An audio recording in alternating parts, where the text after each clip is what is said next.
Kaya magandang laro.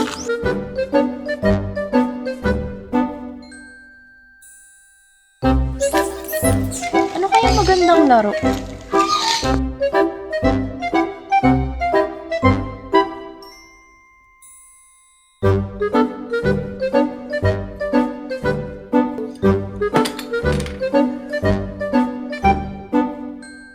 Everyone, today we're going to play Dan Santos Probability Game.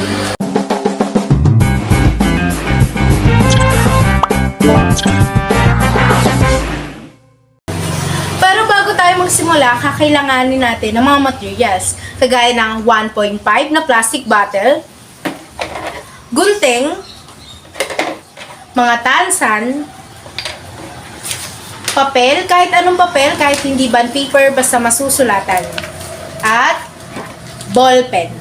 Sa paggawa ng ating gamit sa ating paglalaro, kinakailangan na butasan ang 1.5.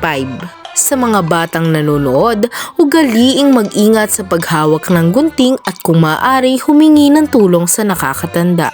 Gupitin ang 1.5 hanggang ito ay mahati sa dalawa. So yan, pagtapos na nating ikat ang ating plastic bottle, ang susunod naman nating gagawin ay pwede na nating simulan ang ating game. Kahit ilang players ay pwede dito. Sa pagpili kung sino mauuna, maaari nilang gamitin ang bato-bato pick o di kaya pumili kung sino na ang mauuna. Kapag nakapili na ang players kung sino ang magsisimula, maaari nang simula ng game. Unang kailangan ng gawin ng player 1 ay isulat ang kanyang pangalan sa papel at isulat kung ilan ang sa tingin niya ay maipapasok niya sa bote. Pagkatapos ay maaari na niyang ishoot ang tansan sa bote.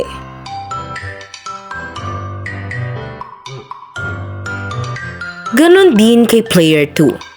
Isusulat niya ang kanyang pangalan sa papel at kung ilan ang kanyang maipapasok sa bote.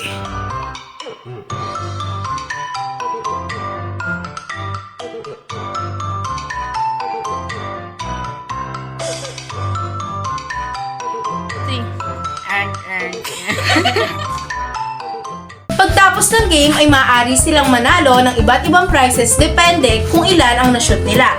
Kung 3 ang na-shoot nila, maaari silang manalo ng bigger prizes, kagaya ng isang supot ng Alibaba.